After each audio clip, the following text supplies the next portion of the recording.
கர்த்தருக்குள் பிரியமான திருச்சபையோரே, இயேசு கிறிஸ்து திருநாமத்தில் உங்களுக்கு நான் காலை வாழ்த்து சொல்கிறேன். இன்றைய 3வது ஓய்வு நாள் காலைகளிலே நாம் ஆராதனை போகும் முன்பாக கர்த்தரை நோக்கி ஜெபிப்போமாக. எல்லாவற்றுக்கும் காரண கர்த்தராகிய எங்கள் பரமபிதாவே, அருமையான ஓய்வு நாள் ஆராதனை துவக்குவது கடைசி வரை நீர்தாமே பொறுப்பேற்றுக் கொள்ளும். நீர்தாமே மகிமடைய கர்த்தாவே, விசேஷமாக உங்களுடைய வார்த்தைகளை கேட்கும் பொழுது எங்களை ஒருவரப்படுத்தும்படிக்கு என்று மன்றாடுகின்றோம். முற்றிலுமாக எங்களை உடைய கரத்திலே ஒப்புவிக்கின்றோம்.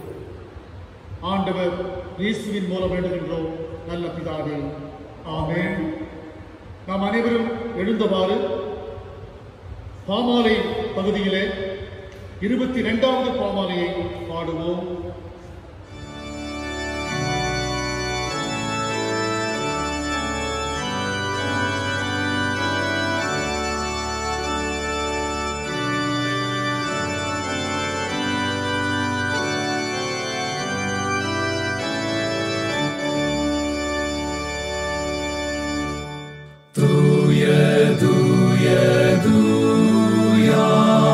சர்வவல்லநாதா, தேவரீர்க்கே நாளும் சங்கீதம் ஏறுமே.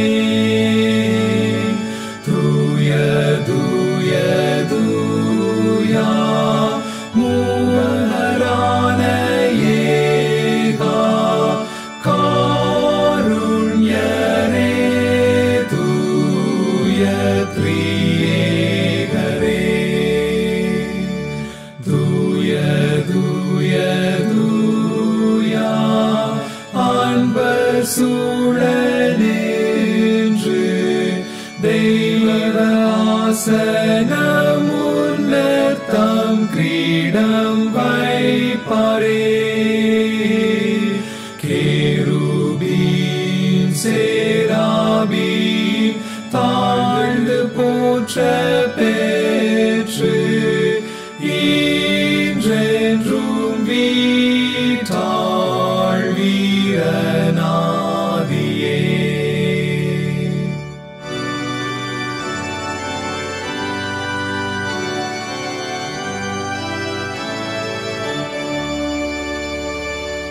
தூய தூய தூயா ஜோதி பிரகாசா, பாவவர் கண்ணால் உந்தன் மாண்பை காண யார் வல்லோ. நீரே தூய தூய மனோவாக்கு கேட்டா, மாட்சிமை தூய்மை அன்பும் நீரைந்தோ.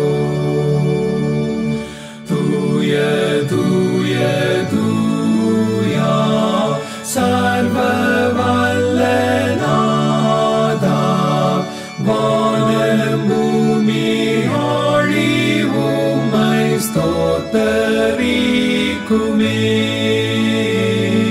தூய தூய தூயா மூவரான ஏகா காருண்யரே, தூய த்ரீயேகரே. ஆமென். கடவுள் ஆவியாயிருக்கிறார். அவரை தொழுகின்ற நாம் அனைவரும் ஆவியோடும் உண்மையோடும் அவரை தொழுது கொள்ள வேண்டும். நம்முடைய பிதாவாகிய கடவுளாலும் கர்த்தராகிய இயேசு கிறிஸ்துவினாலும் உங்களுக்கு கிருபையும் சமாதானம் உண்டாவதாக. இன்று கர்த்தர் உண்டு பண்ண திருநாள். இதிலே கலிகூர்ந்து மகிழக்கிடவோம். ஜெபிப்போமாக. எங்கள் தந்தையாம் கடவுளே, முது வல்லமையினாலும் ஞானத்தினாலும் எல்லாவற்றையும் படைத்து உம்முடைய திருக்குமார் நாம் இயேசு கிறிஸ்துவை எங்கள் இரட்சகராக தரும்படி உலகத்திலே அன்பு கொண்டீரே எங்களை போற்றுகிறோம். திருக்குமார் நாம் இயேசு கிறிஸ்துவை பாவத்தை தவிர்த்து எல்லாவற்றிலும் எங்களை போல மனுஷராகி எங்கள் பாவங்களுக்காக ஒப்பு கொடுக்கப்பட்டு எங்கள் நீதிக்காக உயிரோடு எழும்பியவரே உம்மை நாங்கள் போற்றுகிறோம். பரிசுத்த ஆவி ஆனவராகிய கடவுளே, எல்லா உண்மைக்குள் எங்களை வழிநடத்தி பிதாவின் அன்பை எங்கள் நெஞ்சிலே பொழிகிறவரே உம்மை போற்றுகிறோம். பிதா, குமாரன், பரிசுத்த ஆவியாகிய கடவுளே, உமக்கே எக்காலமும் எல்லா புகழும் மகிமையும் உண்டாவதாக. ஆமென். நம்முடைய பாவங்களை தேவ சமூகத்திலே அறிக்கையிடுகின்ற வேளை நமக்குள் பாவங்கள் என்று சொல்வோமானால் நம்மை நாமே வஞ்சிக்கிறவர்களாக காணப்படுவோமே. நமக்கு உண்மை இருக்காது. ஆனால் நமது பாவங்களை நாம் அறிக்கையிட்டால் நம்முடைய பாவங்களை மன்னித்து எந்தவித அநீதம் நம்மை நீங்க சுத்திகரிப்பதற்கு இயேசு கிறிஸ்து நம்பத்தக்கவரும் நீதி உள்ளவராக இருக்கிறார். நம்முடைய நிலங்களுக்கு பிரதிபலிக்க முடியாத பிரதான ஆசாரத்தினால் எல்லாவற்றிலும் நம்மை போல சோதிக்கப்பட்டோம். ஆனால் பாவமில்லாத பிரதான ஆசாரியரே நமக்கு இருக்கிறார். இத்தகைய வசனுடைய சிந்தனையோடு கூட நாம் நமது பாவங்களை தேவ சமூகத்தில் அறிக்கையிடுவோம். இரண்டாம் பாவ ஜெபத்தை நாம் அனைவரும் சேர்ந்து சொல்வோமாக. எங்கள் தந்தையான கடவுளே, நினைவிலாலும் வார்த்தையினாலும் செய்கையினாலும் உமக்கு விரோதமாக பாவம் செய்தோம். முழு மனதோடு நாங்கள் ஆண்டவரை நேசிக்கவில்லை. எங்களிடத்தில் நாங்கள் அன்புவது போல அயல்வரிடத்தில் நாங்கள் நன்றி கூறவில்லை. எங்கள் மேல் இரக்கமாயிருக்க உம்மை வேண்டுகிறோம். எங்கள் பாவ அழுக்கை நீக்கி சுத்திகரியும். எங்கள் குற்றங்களை விட்டுவிட்டு எங்களை புரியும். எங்கள் ஆண்டவர் இயேசு கிறிஸ்து மூலமாய் வேண்டுகிறோம் பிதாவே. ஆமென். சர்வ வல்லமையும் மிகுந்த இரக்கமுள்ள நமது ஆண்டவர் பாவ மன்னிப்பையும் பாவ நிவர்த்தியையும் நமக்கு கட்டித்தருளி நம் வாழ்க்கை செயல்படுவதற்கான காலத்தையும் நமது தூய ஆவின் கிருபையும் கேட்கலையும் கொடுப்பாராக. ஆமென். அமர்வோம். நாம் அனைவரும் இன்றைய செய்திக்குரிய ஆதாரப்பட்ட வேத பகுதி பரிசுத்த லூக்கா எழுதிய சுவிசேஷம் 6ஆம் அதிகாரம் வசனம் 20 முதல் 26 முடிய வாசிப்போம். லூக்கா 6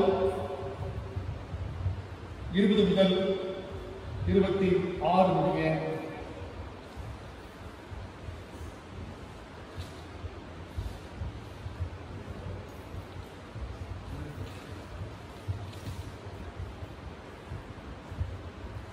அப்பொழுது அவர் தம்முடைய சீஷர்களை நோக்கி பார்த்து, தரித்திரராகி நீங்கள் பாக்கியவான்கள், தேவனுடைய ராஜ்யம் உங்களுடையது. இப்பொழுது பசியாக்கிறீர்கள், பாக்கியவான்கள், திருப்தி அடைவீர்கள். இப்பொழுது அழுகிற நீங்கள் பாக்கியவான்கள், இனி நகைப்பீர்கள். மனுஷகுமார் நிமித்தமாக ஜனங்கள் உங்களை பகைத்து உங்களை புறம்பாக்கி உங்களை நிந்தித்து உங்கள் நாமத்தை கொள்ளாது என்று தள்ளிவிடும்போது நீங்கள் பாக்கியவான்களாய் இருப்பீர்கள். அந்நாளிலே நீங்கள் சந்தோஷப்பட்டு கழிவுறுங்கள். பரலோகத்தில் உங்கள் பலன் மிகுதியாக இருக்கும். அவருடைய பிதாக்கள் தீர்க்கதரிசிகளுக்கும் அப்படியே செய்தார்கள். ஐசுமானாகி உங்களுக்கு ஐயோ, உங்கள் ஆறுதலை நீங்கள் அடைந்திருக்கிறீர்கள். திருப்தி உள்ளவர்களாக இருக்கிற உங்களுக்கு ஐயோ, பசியாக இருப்பீர்கள். இப்பொழுது நகைக்கிற உங்களுக்கு ஐயோ, இது துக்கப்பட்டு அழிவீர்கள்.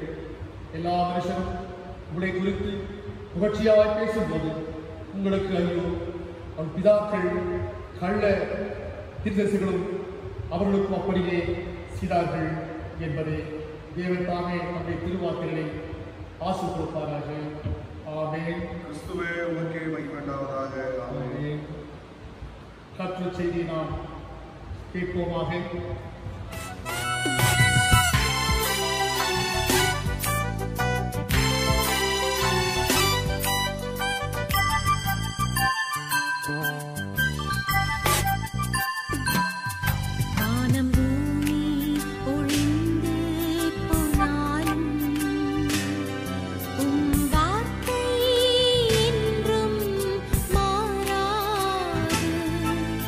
இவ்வாழ்க்கை அழிந்து மறைந்து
தேவனுடைய செய்தியை கேட்கும் முன்பாக நாம் அனைவரும் ஜெபிப்போமாக.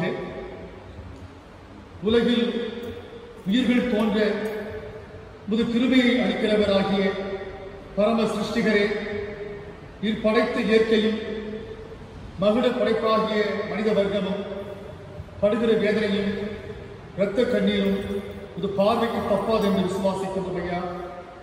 இந்த நிலை உம்மை தாண்டி மீறி உச்ச நிலைக்கு போகாது என்று விசுவாசம் சுவாமி. கொரோனா தொற்று உள்ள இந்த 8 மாதத்தில் அநீதி அடங்கா காற்றாற்று வெள்ளமாக காட்டு தீயாக காயத்தில் குறையோடி போதை நாங்கள் வருகின்றோம் அப்பா. பரம நீதிபரர் நீர் ஒருவர் என்பதை நாங்கள் அறிவோம். அநீதியின் காரணங்களுக்கு அந்த பேருண்மையை சுவாமி நினைவூட்டும் சுதந்திர காற்றை சுவாசித்து பெற்ற சுதந்திரத்தை அனுபவிக்கிறவர்களுக்கு நல்ல ஆரோக்கியமான சூழலை அளிக்கும்படி கெஞ்சுகிறோம். இந்த இறைவேண்டலை ரட்சகர் இயேசு வழியாய் வேண்டுகிறோம் பரமபிதாவே, ஆமென். எனக்கு அன்பான தேவ ஜனமே, தேவன் ஆதியிலே ஆதாம் ஏவாளை படைத்து சகலத்தையும் ஆண்டு பயன்படுத்தி பராமரித்து பாதுகாக்க முழு உரிமையை வழங்கினார் என்று வேதாகமத்திலே வாசிக்கின்றோம். இன்றைய தேவ செய்திக்குரிய தலைப்பானது நீதிக்கான விடுதலை. நீதிக்கான விடுதலை, ஃப்ரீடம் ஃபார் ஜஸ்டிஸ். ஆனால் இன்றைய காலகட்டத்தில் வளர்ச்சி முன்னேற்றம் என்ற பெயரிலே நாம் இன்று அடுத்த வேளைக்கு நிச்சயமில்லாமல், உறவுக்கு நிச்சயமில்லாமல் வாழ்ந்திருக்கிறோம். பொருத்தமான தலைப்பை பொருத்தமான காலத்திலே தியானித்து விழிப்புணர்வோடு இருக்காது நீதி அரியணையிலே ஏற தேவன் நாம் கன்னி ஜபத்திலே எப்போது ஜெபிக்க கரைப்பட்டிருக்கின்றோம் அன்பானவர்களே. மனிதநேயம் நல்ல மனசாட்சி இருந்தால் மனுஷர்கள் அநீதியாய் நடத்துவது தானாக நின்று போகும் அன்பானவர்களே. அநீதியின் பிறப்பிடத்தை சிறப்பாக இன்றைய கால குழந்தைகள், முக்கியமாக மாணவ சமுதாயம் கண்டுபிடித்திருந்தபடியாலே நீதியின் வெளிச்சத்தை காணப்போகும் காலம் வெகு தூரத்தில் இல்லை. வேதாகமத்திலே நோவாவின் காலம், நியாயாதிபதிகளின் காலம், கடினமாக கொண்ட ராஜா ராணிகளின் காலம், இருண்ட காலமாகவே வேதாகமம் சொல்கிறது.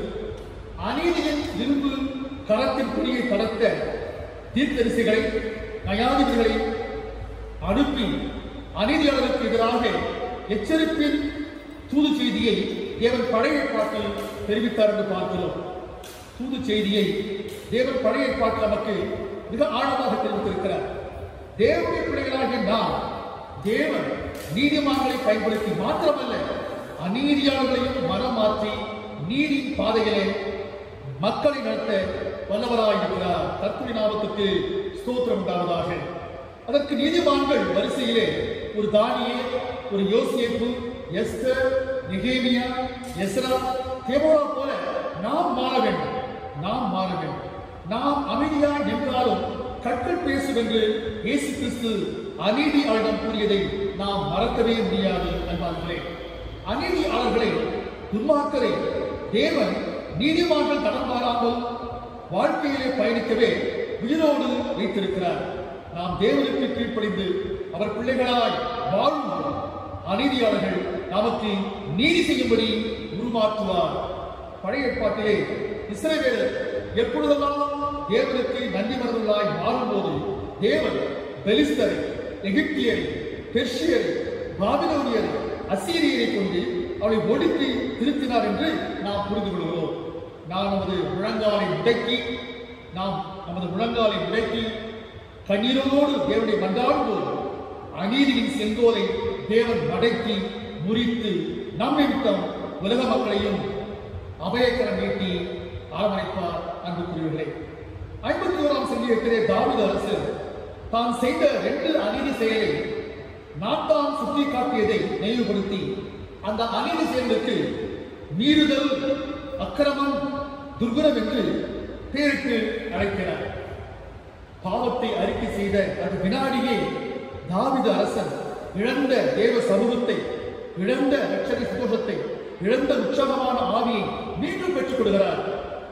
அநீத செயல்களாலே நிகழ்ந்த அநேக கண்ணீர் சரித்திரங்கள் பூமியிலே புதையுண்டு அகழ்வாராய்ச்சியாக அந்த காலத்திலே வெளிப்படுகிறது. இப்போது நடக்கும் கலாச்சார இன போட்டிகள் கொஞ்சம் கொஞ்சம் தலை தூக்கும். நீதி மீண்டும் அதை பிழைக்க அநீதியாளர்கள் மேல்வார்கள் என்று நாம் அறிய வேண்டும் என்பார்களே. அநீதி செய்பவர் மனதிலே கடவுளை குறித்த அச்சம் கட்டாயமாக இருக்கும். ஸ்காட்லாந்து தேச ராணி மேரி ஆன்மீக எழுச்சியாளர் ஜான் நாக்ஸை பார்த்து அஞ்சினார். சாது சுதுசியை பார்த்து லாமா அஞ்சினார். மோசையை கண்டு பார்வோம், எலியாவை கண்டு ஏசபேல் ஆகா ராஜா ராணி, யோவாஸ்கானை பார்த்து ஏரோதியார், பவுலை கண்டு ரோம ராஜ்யம், தாவீது சிம்சோன் உங்களை கண்டு பெலிஸ்தர் அஞ்சியதை நாம் வேதத்திலே வாசிக்கிறோம் அல்லவா? யாத்திராகம் 23ஆம் அதிகாரம் 1 முதல் 9 அநீதியான மனித குற்றங்களை செய்ய வேண்டாம் என்பது காரியத்தை வலியுறுத்துவதை நாம் பார்க்கின்றோம். அங்கு கலாத்தியிலே இருக்கிற 5ஆம் அதிகாரம் 1 முதல் 6 நாம் வாசிக்கும் போது அன்பின் செயலால் நீதி கிடைக்கும் என்ற விசுவாசத்தோடு வாழ வேண்டும் என்று பவுலடியார் கலாத்திய திருச்சபைக்கு புத்தி சொல்வதை பார்க்கிறோம். சங்கீதம் 18:16 முதல் 24 வரை உள்ள பகுதியிலே, எனது ஆபத்து சோதனை காலங்களில் எதிரிகள் அநீதி செய்தனர், கர்த்தரோ எனக்கு ஆதரவாய் இருந்தார் என்று தாவீது தனது எய்த அன்பு திரும்பி வந்து தன்னை திரும்பி குத்திய அனுபவத்தை அழகாக பாடலாக கூறுகின்ற அன்பானவர்களே, நாம் வாசித்த சுவிசேஷ விதாப பகுதியான பரிசுத்த லூக்கா எழுதிய சுவிசேஷம் 6ஆம் அதிகாரம் வசனம் 20 முதல் 26 முடிய, அதையே மத்தேயு 5ஆம் அதிகாரம் 1 முதல் 12 முடிய சுவிசேஷ பகுதியை வாசிக்கும் போது, நீதியிலே பசித்தாக உள்ளவர்கள், இரக்கம் உள்ளவர்கள், நீதி நிமித்தம் துன்பப்படுபவர்கள் பாக்கியவான்கள், பரலோகராஜ்யம் அவர்களுடையது, அழுகிற நீங்கள் இனி நகைப்பீர்கள் என்று நேரடியான உபதேசத்தை நாம் பார்க்கின்றோம் அன்பானவர்களே. அநீதியை ஆமோஸ், மல்கியா போன்ற தீர்க்கர்கள், யாக்கோபு நிருப ஆசிரியரும் சுட்டி காட்டுவதால் அதிகமாக ஆழமாக விளம்பரத்திலே வாசித்து புரிந்து கொள்கிறோம். எலியா தீர்க்கதரிசி நாபோத்தின் குற்றமற்ற இரத்த ஓலத்தை ஏசபேல் ஆகாபிடம் முறையிடுகின்றார். தேவன் சார்பிலே ஒரு ஆளும் அரசன் தன் மனைவியின் அற்ப ஆசையான அந்த ஏழை நாபோத்தின் திராட்சை தோட்டத்தை கீரை தோட்டமாக்கினார். இதே கருத்தை பிரதிபலிக்கும் செவ்வாழை என்ற சிறுகதையை நமது முன்னாள் தமிழ்நாட்டு முதல்வர் அறிஞர் அண்ணா அவர்கள் அழகாக அங்கு குறிப்பிட்டுள்ளார். பிற ஏழையிடம் வரியிடம் பிடுங்கி கிடைக்கும் அநீதியான மேல்மட்டத்தை மட்டம் தட்டுகின்றார். எலியாவின் ஆவிக்குரிய தைரியம் என்னவென்றால், என் தேவன் ஜீவனுள்ளவர், என் தேவன் உயிரோடு இருக்கிறார், என் தேவன் மெய்யானவர், அவர் உயிரோடு இருக்கிறபடினாலே அவர் அநீதியை காண விரும்பாத சுத்த கண்ணராக இருக்கிறார் என்பதுதான் எலியாவின் விசுவாசம், ஒரு ஆவிக்கு தைரியம். அவர் என்னோடு இருந்தால் நான் பெரும்பான்மை, மெஜாரிட்டி என்பதுதான் எலியாவுடைய உள்ளத்தின் ஆழத்திலே வளர்ந்த பக்தி என்று பார்க்கிறோம் அன்பானவர்களே. யோசபாத், கிதியோன், யோசுவா, தாவீது இவர்களின் ஆவிக்குரிய தைரியமும் எலியாவுடைய ஆவிக்கு தைரியம் போன்றதுதான். இதை வைத்தே அநீதியின் கூரை இவர்கள் முறித்து இஸ்ரவேல் மக்களை காப்பாற்றுகிறார்கள் என்று பார்க்கிறோம் அன்பானவர்களே. எலியாவுடைய ஆவிக்குரிய தைரிய சூத்திரம் என்னவென்றால், God and I is equal to majority. Minority plus God is equal to majority. Majority minus God is equal to minority. இதுதான் அந்த பொருள்களே. எலியா சாதாரண பாடுள்ள பயந்த தேவ மனிதன். தேவனோடு அவன் இருந்தது, தேவன் அவனோடு இருந்தது அவனுடைய துணிவுக்கு முக்கிய காரணமாகும். பொல்லாத ராஜா ராணி ஏசபேல் ஆகாபை சந்தித்து சகலகாலத்தை மாற்றி அமைத்தார் என்று பார்க்கிறோம் என்பார்களே. எலியாவின் தேவன் எலிஷாவின் தேவன் ஆவார். நம் தேவனும் அவர்தான். எலியாவின் தேவன் நம் தேவன், வல்லமையும் தேவன் நம் தேவன்.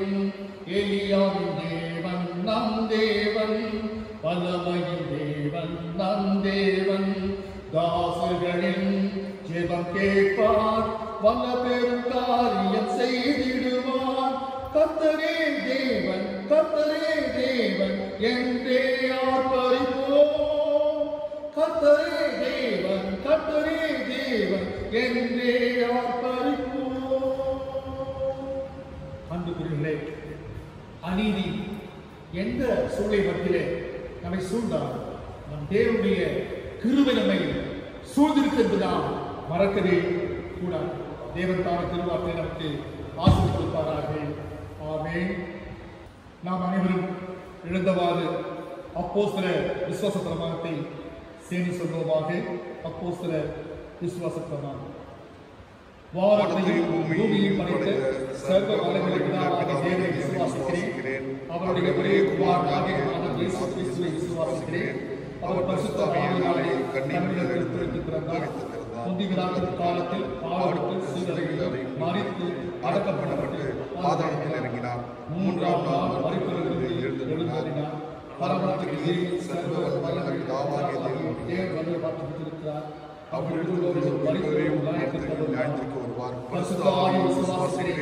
பொதுவாளத்தில் பரிசுத்தரையும் பரிசுத்தவாகிய ஐக்கியம் பாவம் மன்னிப்பும் சரீர உயிர்த்தெழுதலும் நித்திய ஜீவனும் உண்டு விசுவாசிக்கிறேன். ஆமென். சபையார் அமர்ந்து கொள்கிறேன். ஜெபம் செய்வோமாக. அன்பின் பரமபிதாவே, கருமையான வேலையுடைய கருத்தில் ஒப்படைக்கிறோம்ப்பா. நாங்கள் வாழ்கின்ற அநீதியான இந்த காலங்களிலே உலகமே, உலக மக்களே இவ்வாறு உள்ள சூழ்நிலை மத்தியிலே சிரமப்படும் கால மத்தியிலே, மேலுமாக கொரோனா என்ற தொற்றிலே நாங்கள் எதிர்நீச்சல் போடுகின்ற ஒரு சூழ்நிலை மத்தியிலே ஒருவரே எங்களுக்கு எல்லாவற்றுக்கும் எல்லாமா இருக்கிறதற்காக ஸ்தோத்திரம். நாங்கள் தேவ செய்தியை கேட்பது மட்டுமல்ல, நாங்கள் எப்பொழுதும் பிறரும் மகிழ்ச்சியோடு வாழ ஜெபிக்கிறவர்களாக இருக்கின்றதை காத்திருக்கும்படி கெஞ்சி வந்தார்கள். எங்கள் திருச்சபை ஒவ்வொரு குடும்பத்தின் ஒவ்வொரு அங்கத்தின் தனித்தனியாய் பேராய் ஆசிர்வதியும். இந்த வாரத்தின் பிறகு நாளையும் விவாக நாளையும் கொண்டாடும் அன்பர்களை ஆசிர்வதித்து காத்துக்கொள்ளும். இந்த ஆண்டில் அவர்கள் அந்த நன்மைகளை பெற்று எல்லா சூழ்நிலை மத்தியில் நமக்கு சாட்சியாய் பிரகாசிக்க சுகத்தோடு பலத்தோடு வாழ திருவை செய்யும்.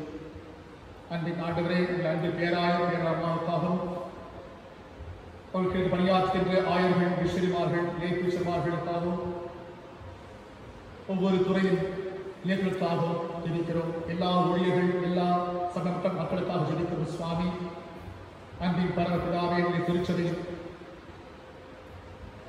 செயலர் பொருள் கமிட்டிகளுக்காகவும் ஆலய பணியாற்றுவதற்காகவும் திருச்சபைக்காகவும் அதிகமாக ஜெபிக்கிறோம்.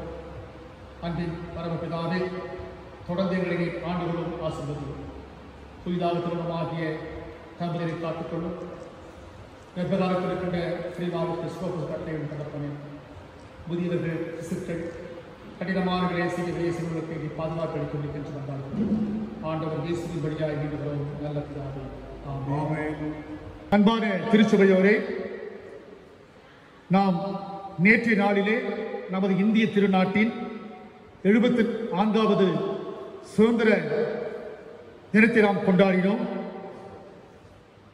தேவாதி தேவன் இந்திய பிரஜைகளாக நம்மோடு இருக்கின்ற மற்ற சமய மக்களோடு சேர்ந்து நம்மளை இந்திய நாட்டிலே ஆசிர்வதித்திருக்கிறார். நாம் கர்த்தருக்கு நன்றியாய் இருக்க வேண்டும். இந்த ஆண்டில் நமக்கு இந்த கொரோனா சூழ்நிலை மத்தியிலே இந்த 74வது சுதந்திர தினத்தை நாம் கடந்தாலும் கூட கர்த்தர் நம்முடைய இந்திய தேசத்துடைய பிரதமர்,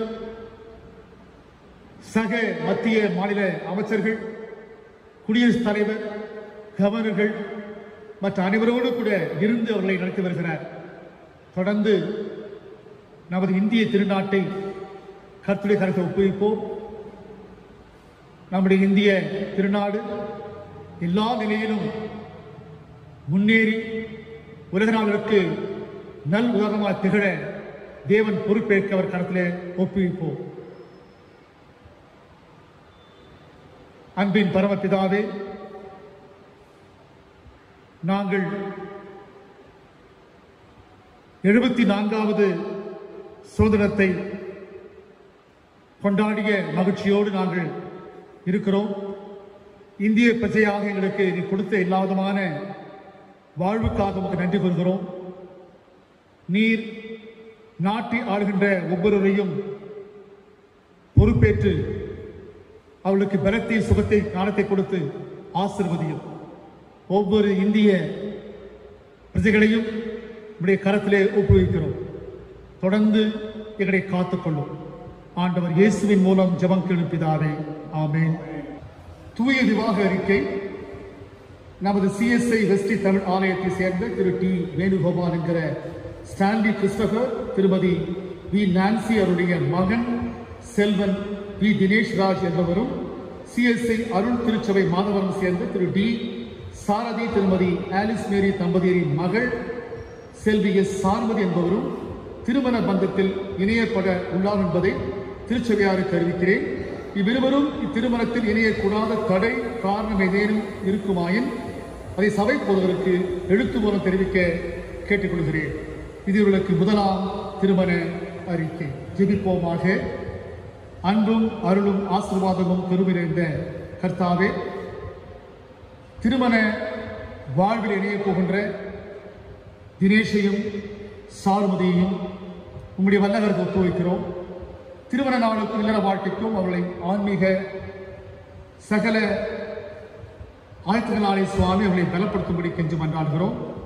திருமணம்க்கு முன்பான எல்லா ஆயத்தங்களையும் இரு வீட்டார் அடுத்து போல திருமண நாளிலும் இருவருடைய இல்லற வாழ்விலும் தொடர்ந்து அவர்கள் வழி கருதை காணும்படி அவளை பலப்படுத்தும்படி கெஞ்சி மன்றாடுகிறோம். ஆண்டவர் இயேசுவின் மூலம் வேண்டுகின்றோம் நல்ல பிதாவே, ஆமென். கர்த்தர் இருப்பாராக, அவர் முதலாயிரம் இருப்பாராக. ஜெபம் செய்வோம். கர்த்தாவே எங்களுக்கு இறங்கும். கிறிஸ்துவே எங்களுக்கு இறங்கும். கர்த்தாவே எங்களுக்கு இறங்கும். கர்த்தர் ஜெபத்தை நாம் சேர்ந்து சொல்வோமாக. பரம்பரை நாமம் பிரசனப்படுவதாக, ராஜ்யம் வருவதாக, சித்தம் பரம்பரை செய்யப்படுவதாக, அன்றும் நாமத்தை எங்களுக்கு தாரும். எங்கள் விரோதமாய் குற்றம் செய்து நாங்கள் மன்னிக்கிறோம். எங்கள் குற்றம் எங்களுக்கு மன்னியும். எங்களை சோதனைகளுக்கு விதிக்கப்பட்டால் தீமை கஷ்டப்படும். ராஜ்யம் வல்லமையும் மகிமையும் என்றென்றும் ஆமென். கர்த்தர் உங்களை ஆசீர்வதித்து காக்க கடவர். கர்த்தர் தம்முடைய முகத்தை உங்கள் மேல் பிரகாசிக்க பண்ணி உங்கள் மேல் கிருபையாய் இருக்க கடவர். கர்த்தர் தம்முடைய முகத்தை உங்கள் மேலே பிரசன்னமாக்கி உங்களுக்கு சமாதானம் கட்டிட கடவர். பிதா, மைந்தர், தூய ஆவியானவராகிய திரீக தேவரீரின் அன்பு, அருள், கிருபாசீர்வாதம் நம்மோடு இன்றும் என்றும் சதா காலங்களிலும் இருப்பதாக.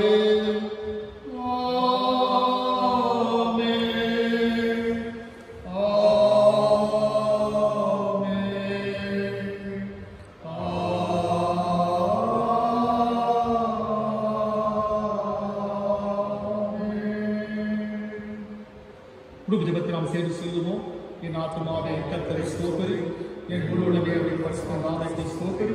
என் ஆத்துமாவே கர்த்தரை ஸ்தோத்திரி, அவர் செய்த சகல உபகாரங்களையும் மறவாதே. முடிவு பாடலை நாம் பாடுவோம். முடிவு கவியாக பாமாலை 9 5வது சங்கத்தை நாம் அனைவரும் பாடுவதாக.